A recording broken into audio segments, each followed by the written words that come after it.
Es por eso que el acto de oler genera un flujo de aire diferente que va a llegar justamente a estos receptores olfatorios. Segundo punto, estos receptores pueden regenerarse. Depende de la lesión, del grado del daño, puede llegar a regenerarse por completo incluso, ¿no? Es mucho de lo que hemos visto recientemente, ¿no? Con la pandemia del COVID, en que los pacientes tenían una posmia, una anosmia, y al pasar los meses algunos han recuperado. Y otro punto antes de empezar la exploración que quiero que ustedes tengan claro, este no es en sí el nervio olfatorio, ¿ya? Cuando vean una gráfica, cuando vean una resonancia magnética, no confundan, esto es el bulbo olfatorio y esto es el tracto olfatorio. Estos son los filamentos del nervio olfatorio. Son amielínicos, a diferencia de esta región que es el tracto olfatorio, que por ejemplo tiene una mielina dada por los oligodendrocitos. Si ustedes recordarán un poco de la neuroanatomía, saben que los oligodendrocitos dan parte de la mielinización del sistema nervioso central. Entonces, esto es parte del sistema nervioso central. Y bueno, si bien el nervio olfatorio no es un nervio que muchos exploren y a veces lo dejan de lado, no debería ser así porque tiene bastante importancia. Ya gracias a este es que nosotros podemos ver, bueno, distinguir si existe alguna eh, contaminación de algún gas tóxico, algún alimento contaminado o en mal estado, también lo podemos percibir y esto nos puede ayudar a evitar ponernos en riesgo. Ahora, si nosotros vamos a intentar solamente explorar aquellos que vengan con una referencia de que tienen alteraciones del olfato, probablemente nunca lo vamos a hacer, porque la mayoría de los pacientes no nos van a referir de un inicio que tiene alteración del olfato. A veces nos van a referir es que empiezan a sentir los sabores de forma diferente, porque, como sabrán, el gusto también tiene implicado el olfato. ¿Ya? Entonces, algunos pacientes incluso vienen con familiares y lo que nos dicen es que han empezado a comer alimentos más condimentados, han empezado a comer alimentos más picantes, porque justamente esto va a ser llevado por otro nervio, que es el nervio trigémino. Entonces, al empezar a sentir menos los sabores, empiezan a comer más condimentado. Entonces, un dato a tener en cuenta. Ahora, ¿cómo hacemos la exploración? Lo que se debe usar es sustancias como el café, canela, clavo de olor, no sustancias irritantes como el amoníaco, porque el amoníaco, igual como les digo, la sensación va a ser transmitida por el trigémino y nos puede dar una falsa percepción de que el paciente está sintiendo algún olor. Entonces, lo ideal es obstruir una fosa y hacer percibir por una, por otra, aunque esto aún hay un poco de debate ya, porque muchos dicen que en realidad en el vestíbulo olfatorio se junta, no hay una mezcla de aires, así que hacer oler fosa por fosa no representaría tanta importancia, pero hay que hacerlo, ¿ya? De momento hay que hacerlo. Ahora, como verán, hay muchas alteraciones ya de lo que es el olfato, desde anosmia, hiposmia, ¿no? Que es la disminución del sentido del olfato, algunas otras alteraciones de la percepción, ¿no? Por ejemplo, la cacosmia, la coprosmia, que generalmente se ve en pacientes psiquiátricos. Ahora, lo que más que todo quiero que ustedes recuerden y saquen de estas tablas es que, como verán, no es raro encontrar una alteración del nervio olfatorio. Ya muchos problemas neurológicos pueden ocasionar trastornos del olfato, desde tumores cerebrales, ¿no? Generalmente a nivel del lóbulo frontal, a alteraciones como traumatismos cráneoencefálicos, que por ese mecanismo de golpe y contragolpe puede llegarse a dañar igual las fibras del nervio olfatorio. Pero algo que quiero hacer bastante hincapié es la enfermedad de Parkinson, ¿ya? Hasta el 90% de los pacientes con enfermedad de Parkinson van a tener una alteración del olfato. Es una de las manifestaciones no motoras precoces de la enfermedad de Parkinson. Y es más, algunos autores han llegado a considerar que un paciente en el que nosotros estemos sospechando de una enfermedad de Parkinson y no tenga alteraciones del olfato, deberíamos rápidamente dudar de ese diagnóstico. Y algo que vamos a tocar un poquito en esta charla son los trastornos neurológicos funcionales que están empezando a cobrar bastante importancia. Es lo que antes se llamaban los trastornos conversivos, ¿no? Pacientes que no tienen un daño orgánico real, pero es a veces complicado, ¿no? Porque ahorita a cualquiera de ustedes les puedo poner, digamos, un poquito de café y pueden decir, no, no siento nada. Entonces, ¿cómo lo corroboro? En este caso hay que hacer uso de lo que les había dicho en principio, ¿no? Si un paciente tiene alteraciones, es decir, no percibe la sensación del café, la canela y demás, y ustedes le ponen a sentir amoníaco, no debería de referirles que igual no sienten, porque como les digo, ese sentido va por oxígeno. Así que ahí ya podemos dudar que ese sea un trastorno propio del primer par craneal.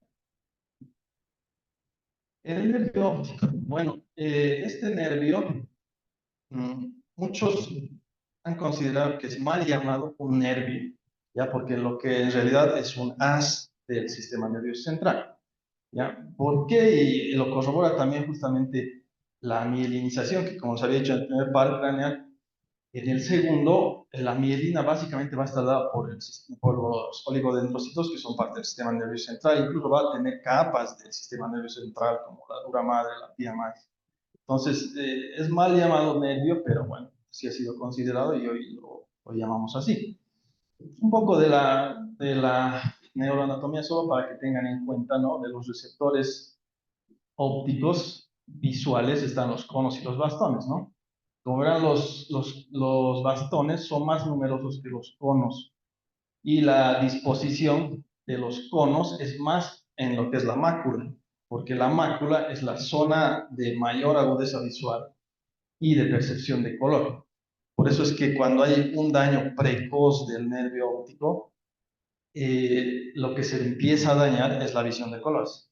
Aquí vamos a ver un poquito más adelante. Entonces, cuando vamos a explorar el segundo nervio craneal, hay que mirar a los ojos del paciente. Lo primero, ahí ya podemos encontrar algunas alteraciones, ¿no? Como los nódulos de Lynch, que son a veces sugestivos de una neurofibromatosis tipo 2, tipo 1. Los anillos de Kessel-Fleischer también que ustedes han debido ver, que son un anillo alrededor de la córnea, dorado, marrón, que es sugerente de depósitos de cobre, se ve en el Wilson. Entonces, ¿qué es lo que tenemos que explorar en el segundo par craneal? Básicamente 4 aspectos. Agudeza visual, visión de colores, en la que se ve también la visión diurna y nocturna, el campo visual y el fondo. Entonces, el primer aspecto, la agudeza visual, lo que se tiene que utilizar es las cartillas, ¿no? Generalmente la cartilla de Snellen, que se debe colocar a 20 pies, por eso se denomina 20 y demás, o a 6 metros. Pero, seamos francos, muchos de los consultorios no tienen esta distancia. Entonces, lo que se puede utilizar son cartillas como Rosenbaum, Heger, que se pueden utilizar a 35 centímetros. Esta es la que generalmente usamos en neurología, porque esta es más para los oftalmólogos. ¿Cómo hay que hacer la medición? Se debe hacer leer línea por línea cómo calificamos a este paciente. ¿Ya? Algunos errores que hacen leer un número, el otro número y así lo van pasando. No. Para dar una categorización del número, debe leer más de la mitad de los caracteres de una línea. ¿Ya? Si lee toda la línea, mucho mejor. Ahora, ¿qué pasa si lee, por decir, todos los caracteres de una línea y lee dos de la siguiente? Entonces, lo correcto, como les había dicho, que debe leer más de la mitad de los caracteres y le da la puntuación. A lo que se puede hacer es, por decir, 20-25, pero logra leer dos de la segunda fila, no todos. Se puede poner 20-25 más dos. Es un poco más preciso la manera de mencionar. Ahora, bueno, esto igual vamos a verlo más en la práctica, pero ¿cuándo catalogamos de amaurótico a un paciente? Si está ciego. Si, por ejemplo, el paciente no logra leer ni siquiera el 95, lo que hay que hacer es la visión cuenta dedos, no hay que mostrarle si puede leer los dedos. Si no puede distinguir cuántos dedos son, se hace el movimiento, ¿no? O sea, la visión bulto.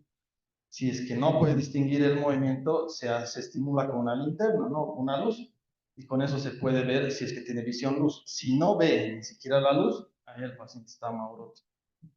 Y como les había dicho, ¿no? Igual en el primer par craneal, ¿cómo podemos distinguir que un paciente tiene una ceguera funcional, por ejemplo? Tenemos que hacer hincapié en otra vía que ya tal vez más adelante las van a mencionar, que es la propiocepción, ¿no? La propiocepción es la capacidad de reconocer la posición de nuestro cuerpo. ¿Ya? Entonces, un paciente, al menos estamos hablando de la neurología, ¿no? Un paciente que ha tenido una ceguera adquirida, puede o sabe escribir su nombre o sabe firmar.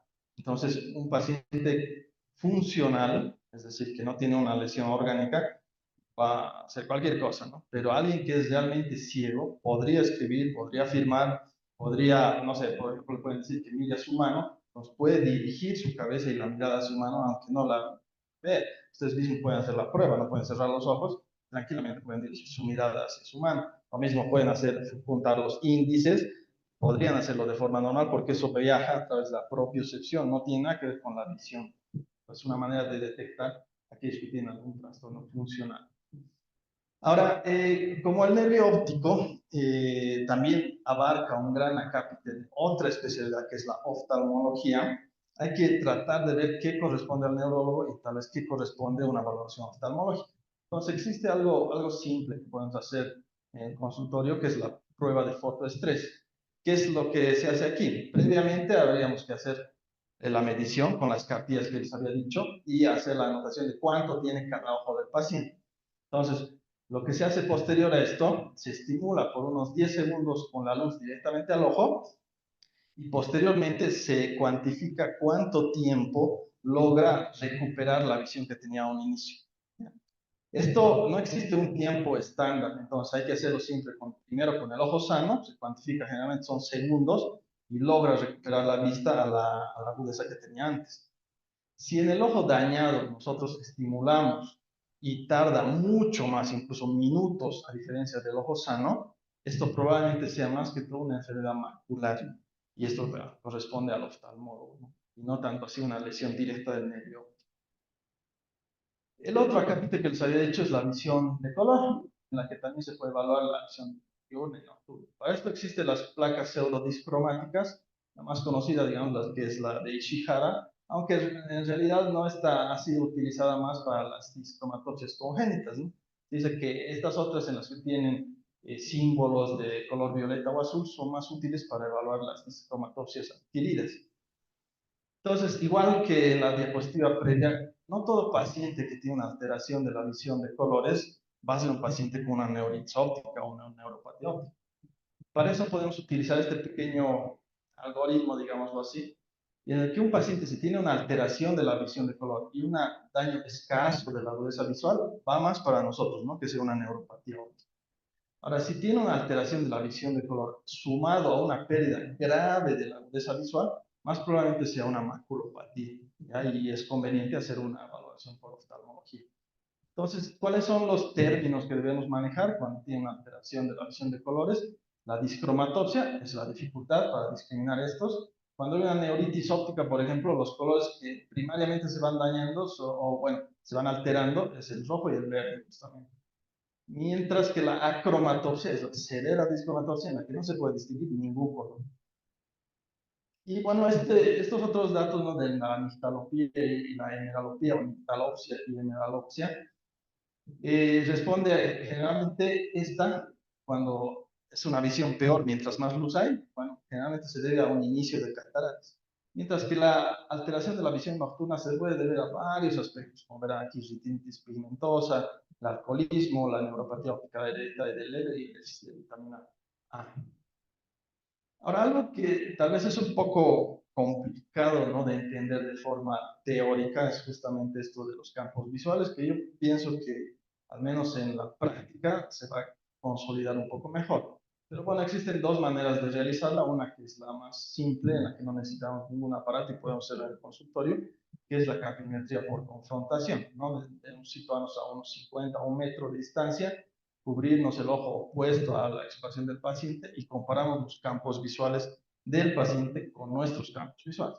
Obviamente, para esto el explorador no debe tener ningún déficit, ¿no? Sino va a ser un dato en contra. Pero esto a veces no nos llega a poder distinguir pequeños déficits, pequeños escotomas que puede tener el paciente. Entonces, para eso se ha creado esto de la campimetría computarizada, que nos ayuda a ver déficits incluso más pequeños, como escotoma central, un escotoma centrocecal o un escotoma arciforme, que son justamente los patrones que a veces inician una neuritis óptica. También hay algunos otros parámetros como los escotomas altitudinales que más nos dan un problema vascular, las contracciones del campo visual que muchas veces se relacionan con atrofias ópticas, Y todo este gran abanico que, como les digo, ahorita tal vez les parezca un poco complejo, pero es simple a medida que ustedes lo practiquen en su día a día, ¿ya? Algo que quiero que quede ahorita en claro son algunos términos.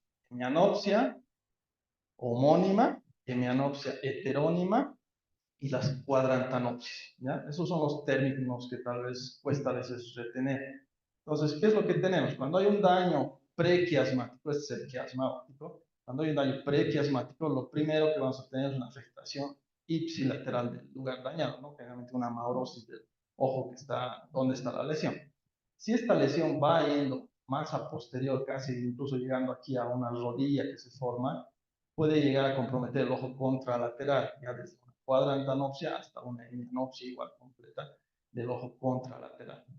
Cuando hay una lesión quiasmática, aquí se maneja el término de hemianopsia heterónima, ¿ya? Puede ser bitemporal, que es la más frecuente. Esto generalmente lo que se ve es en adenomas de hipófisis. Entonces, lo que ven cuando decimos heterónima es el lado contrario en cada ojo, ¿ya? Y cuando hay una afectación retroquiasmática, ya se dan las hemianopsias y las cuadrantanopsias, dependiendo del lugar de la lesión, ¿no? Incluso aquí en las cintillas podemos ver cuadrantanopsias. Ahora, como verán aquí, en este capítulo, y las hemianopsias pueden ser retroquiasmáticas y involucra un gran territorio. Entonces, ¿cómo podemos saber si es más anterior o más posterior? Para eso sirve, como les decía, la cabinería computarizada, porque nos ayuda a ver algo más preciso. Entonces, esto se llama congruencia. Mientras más congruente es la hemianopsia, es decir, un lado se asemeja más al otro, la lesión es más posterior. Es decir, va más probablemente posterior a lo que es el cuerpo genicular. Mientras cuando la hemianopsia es más incongruente, es decir, son bien diferentes entre un ojo y el otro, la lesión es más anterior, es decir, antes del cuerpo genicular. Y la exploración oftalmológica, bueno, muchas veces se la deja de lado porque, hay que ser francos, no tenemos siempre a disposición un oftalmoscopio para realizar este estudio y además requiere mucho de la capacidad del explorador y la colaboración del paciente para realizar este estudio. Pero hay que tener claro algunas de las características de un fondo de ojo normal para que ustedes sepan esto es lo normal. Cuando vean algo diferente a esto, hay que pensar que hay alguna alteración. Entonces, lo normal es que se vea la papila, un color amarillo rosado, con los bordes bien nítidos, que se vean los vasos, una diferencia entre lo que es las venas y las arterias, que como verán las venas son más oscuras, las arterias un poco más claras, la mácula se puede distinguir claramente y no hay alteraciones en el humor vítreo. Entonces, eso es algo básico. Si ustedes empiezan a ver exudados, microhemorragias, alteración de los contornos de la papila en un contexto de un paciente hipertenso, tal vez está haciendo una retinopatía hipertensiva. Ahora, en un paciente diabético, si ustedes empiezan a ver, sumado a todo lo anterior, una opacificación, un humor turbio un humor vítreo más turbio, perdón, y una neoformación de vasos, podemos estar hablando de una retinopatía diabética y los diferentes grados de lo que es el edema de papila, ¿no? Desde precoz, agudo, crónico y hasta llegar a la atrofia óptica. Esto es muy importante porque si hay un edema de papila, es probable que el paciente esté con una hipertensión endocránea y a veces eso compromete el riesgo vital del paciente. Pasando rápidamente a lo que son los oculomotores, es un grupo de 3 nervios que su función es básicamente el motor. Entonces, algo simple para que ustedes recuerden, existe el recto superior, recto inferior, recto interno, recto externo, el oblicuo superior, el oblicuo inferior. Básicamente esos son los músculos de la musculatura extrínseca. Entonces los rectos hacen lo mismo que su nombre indica, es decir, recto superior lleva el ojo hacia el superior, recto inferior hacia inferior y así. Los oblicuos, en cambio, hacen lo contrario, es decir, el oblicuo superior hace que el ojo mire un poco hacia abajo y hacia adentro, y el oblicuo inferior un poco hacia arriba y afuera. Entonces, a veces parece complicado, ¿no? Recordar qué inerva cada músculo, pero en realidad es simple, ¿no? Solo hay que saber que el cuarto nervio craneal, el troquial, inerva al oblicuo superior. El sexto nervio craneal inerva al recto lateral y todo lo demás va a estar dado por el tercer par craneal. Existe un complejo nuclear que, bueno, tampoco les quiero marear mucho con esto de los subnúcleos del tercer par craneal, pero algo para tener en cuenta, por ejemplo, el subnúcleo central inerva ambos elevadores del párpado superior y a veces puede hacernos confundir con una patología como la miastenia gravis, en la que da ptosis palpebral bilateral y en realidad es una afectación del tercer par craneal. Luego el recto medial inerva el elevador el recto superior, perdón, contralateral. Los demás van a dar una inervación ipsilateral, más nada complicado. ¿Cuál es la? Bueno, el tercer nervio se puede afectar por muchas causas, ¿no? Compresivas, isquémicas, infecciosas, etc. Pero una de las más frecuentes es justamente la compresiva, por un aneurisma de la arteria comunicante posterior, por lo que verán, por la cercanía que tiene con el nervio. Entonces, cualquier aneurisma, lo primero que va a hacer es comprimir. Cuando comprime, ¿qué pasa? Las fibras pupilares y la misma irrigación pupilar es la primera en ser comprometida. Por eso un paciente que tenga algo, un aneurisma o algo que esté comprimiendo al nervio, lo primero que va a pasar es que se dilata la pupila. Si esto continúa, obviamente va a afectar a los demás, a los demás músculos oculares. Entonces, este es un ejemplo de una parálisis del tercer párpado. Entonces, ¿qué vamos a tener? Primero, una ptosis palpebral. Se levanta el párpado y ¿qué es lo que vemos? El recto externo, ¿no? Como recordan, inervado por el sexto par, va a jalar un poco al ojo y va a tener una exotropía. Cuando se hace mirar a la derecha, el recto externo cumple su función, no pasa nada. Pero cuando se hace mirar a la izquierda, al haber afectación del recto interno, va a tener limitación. Lo mismo hacia arriba, porque el recto superior está dañado, y lo mismo hacia abajo, porque el recto inferior está dañado. Ahora, el nervio troclear es un nervio que sale de la parte posterior del tronco, por eso es que tiene un trayecto intracraneal más largo y es un poco susceptible a los traumatismos craneoencefálicos. Entonces, el oblicuo superior, como les había dicho, ¿qué es lo que hace? Hace el ojo mirar hacia abajo y hacia adentro. Entonces, al estar dañado, se desvía el ojo un poco hacia afuera, hacia arriba y hacia afuera, como verán aquí. Entonces, cuando se hace mirar justamente al lado contralateral de la lesión, esta hipertropía se exacerba, como verán. ¿Ya? Ahora, cuando se hace mirar al lado de la lesión, puede mejorar. Y eso es lo que justamente vamos a ver aquí, es en la disposición que tienen a veces los pacientes, ¿no? Inclinan un poco su cabeza hacia el lado afectado, porque como os había dicho, así, al no poder hacer esto, el ojo se desvía. Entonces, cuando inclinas, compensa. Mientras cuando inclinas al lado contralateral, este no va a poder hacer eso y empeora la visión y tiene una visión doble. Existe una prueba, ¿no? La prueba de 3 pasos de Parks, en la que vamos a hacerlo en la práctica de forma más clara. Se hace mirar primero hacia adelante, se ve justamente esta alteración, se hace mirar lateralmente para ver lo que se había dicho, ¿no? Que uno se va a desviar más hacia arriba, y se hace inclinar la cabeza, que es lo más importante, ¿ya? Porque como les había dicho, al estar el ojo desviado hacia arriba y hacia afuera, se inclina hacia este lado y mejora la visión e incluso se nivelan los ojos. Se hace mira al lado contrario y empeora la visión y se ve más claramente el déficit. El sexto par es mucho más simple, ¿no? Este solo inerva al motor ocular externo, por ende la función es solo hacer mirar hacia afuera. Este es un déficit muy severo en el que el recto interno está jalando por completo en la vista central, y cuando se le pide, ¿no?, al paciente que mire hacia la izquierda, tiene una completa limitación para la abducción del ojo. En este caso, se hace mirar al frente, ven como un poco está inclinado o está retraído hacia la parte interior por el recto interno. Y cuando se hace mirar hacia la izquierda, tiene una severa limitación. Cuando se hace mirar a la derecha, porque el recto interno está normal, no tiene problemas. Existe algo más complejo en la que no voy a tocar porque es un poco más extenso de hablar, pero gracias a la mirada conjugada nosotros podemos mirar de izquierda a derecha sin problema. ¿Ya? Entonces esto es gracias a que existe un fascículo longitudinal medial que comunica al nervio, al núcleo del recto externo, es decir, del sexto, con el tercer par craneal. Gracias a eso podemos utilizar esta visión combinada. Si hay lesión a este nivel, obviamente va a haber una afectación que no sé si se va a poder evaluar aquí en el video, se puede poner. Entonces, como verán, este es el lesionado. Entonces, cuando se hace mirar aquí, a este lado, va a ver cómo hay limitación y hay un nistagmo del lado contralateral. Entonces, la afectación es del fascículo longitudinal medial derecho. Eso es sumamente fácil de poder diagnosticar. Y esto a veces se da por lesiones sumamente pequeñitas, ¿no? Como en esta región que se da por esclerosis múltiple. Por último, lo que me respecta, hablando de lo que es el nervio trigémino, este es un nervio bastante importante, pero las funciones principales que nosotros debemos revisar es la sensitiva y la motora, más que todo la sensitiva. Recordemos que hay tres porciones de cada núcleo. La porción mesencefálica tiene una función propioceptiva, la función ontina tiene una función epicrítica discriminativa y el núcleo espinal nos da la termoalgesia.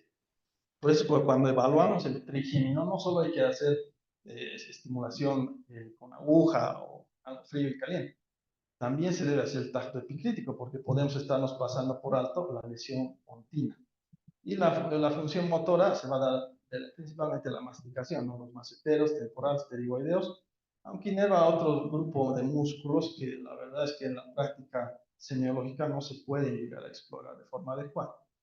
Entonces, como ustedes recordarán, existen las tres ramas del trigémino. Siempre debemos utilizar una semiología comparativa con el lado contrario. Un tip que es el que les puedo dar es no incitar, digamos, al paciente y diciendo, lo siente diferente, porque si dicen eso, casi siempre les va a decir sí. Entonces, lo que hay que más bien decirle, ¿es igual en ambos lados? Sí, muy bien. Y hay que buscar no déficits muy sutiles porque a veces eso nos complica más.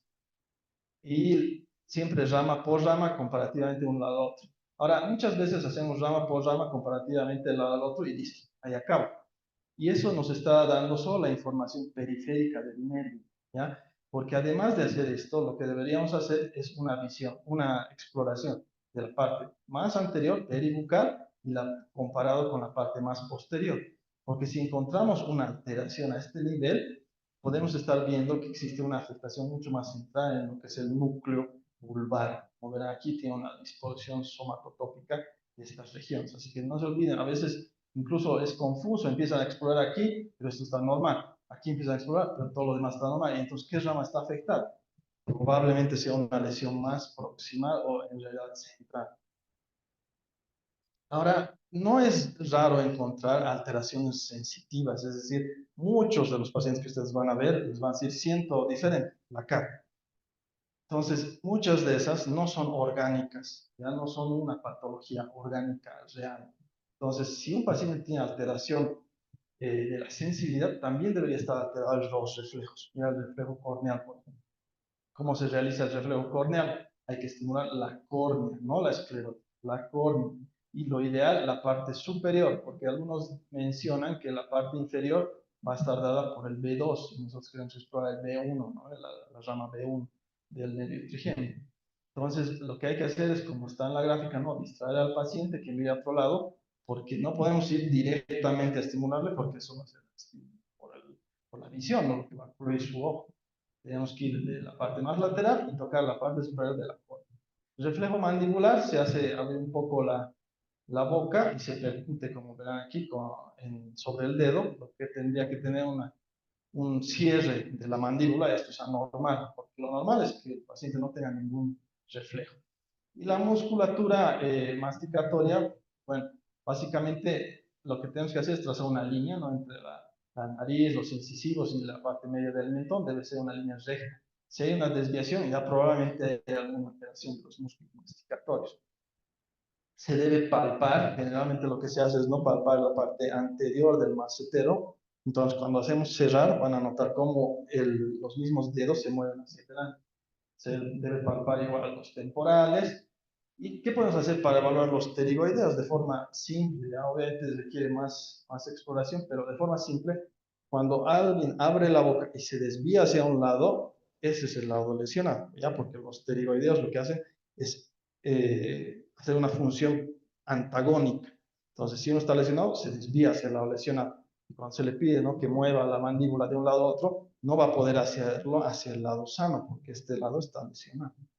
Eso va a ser mucho más claro, yo creo, en la parte práctica. Y por último, bueno, ¿cuáles serían las alteraciones funcionales? Como les decía, ¿no?, en los pacientes que tienen algún trastorno psiquiátrico. ellos no saben esta de la anatomía propia de cada nervio. Entonces, muchas veces ustedes se estimulan y dicen, no siento. Y llegan hasta la parte de implantación del pelo y él dice, no siento. Y siguen ustedes haciendo la exploración y él dice, sí, siento normal. Pero en realidad, si ustedes recuerdan, la inervación del B1 va hasta el vértex, ya hasta la parte más superior, más prominente de lo que es el cráneo. No así solo hasta la implantación del pelo. Entonces, si solo les dice que hay afectación hasta la implantación del pelo, probablemente no es algo real. A otra cosa, el ángulo de la mandíbula no está inervada por el trigémino, sino por las ramas cervicales. Entonces, si igual ustedes prueban la sensibilidad y tocan ahí en parte del ángulo de la mandíbula, si sí, tampoco siento, eso no es una afectación, al menos puramente del trigémino. Sí se puede ver en algunas lesiones intravulvares, pero esto es algo ya, una miscelánea, algo raro. Ahora, como les decía, cuando tiene afectación de sensitiva, tiene que estar afectados los reflejos corneal y del estornudo. Si no están afectados, igual no es real. Y otra cosa que se puede hacer, una pequeña maña, es utilizar el diapasón, ¿no? Y se estimula la parte del hueso frontal. Como ustedes saben, el hueso frontal es uno solo. Así que si ustedes estimulan en la parte media y el paciente les dice, de este lado no siento, eso no puede ser, porque es solo un hueso el que estamos estimulando. Entonces eso también nos puede guiar a que es una afectación funcional. Esto no voy a mencionar mucho, porque ya lo han dicho ayer, de la parte de neuralgia trigemino, solo para tener en cuenta es un dolor muy grave, agudo, que dura segundos hasta minutos, aunque a veces los pacientes lo refieren como continuo, porque es muchas veces al día. Generalmente se afecta la rama maxilar o mandibular, o a veces ambas, y la rama oftálmica es la menos frecuente. Existe una clasificación etiológica de acuerdo a idiopático, cuando no se encuentra ninguna lesión. El clásico, cuando hay un conflicto neurovascular, es decir, hay un vaso que está irritando al nervio. Y el secundario es cuando hay, por ejemplo, tumores, esclerosis múltiple, cualquier afectación que esté dañando al quinto par craneal. Pero lo que más quiero hacer para terminar hincapié es justamente en esto. Ya, como les había dicho, si bien muchas de las alteraciones sensitivas no van a ser orgánicas, sino funcionales, si un paciente viene y les refiere que tiene adormecida esta región, como si hubieran puesto anestesia, cuando voy al dentista, les dice, ustedes hacen todas las pruebas, las que les he hecho para ver si esto no es un trastorno funcional, hay que prestar mucha atención, ¿ya? Porque estos pacientes pueden tener este signo de Roger, ya que es bien sugerente de una neoplasia, tipo sea de cáncer de mama o de pulmón. Entonces, mucha atención si un paciente viene con esta configuración de una hipoestesia a ese nivel. Y bueno, eso sería todo. Yo sé que ha sido mucha información, pero yo creo que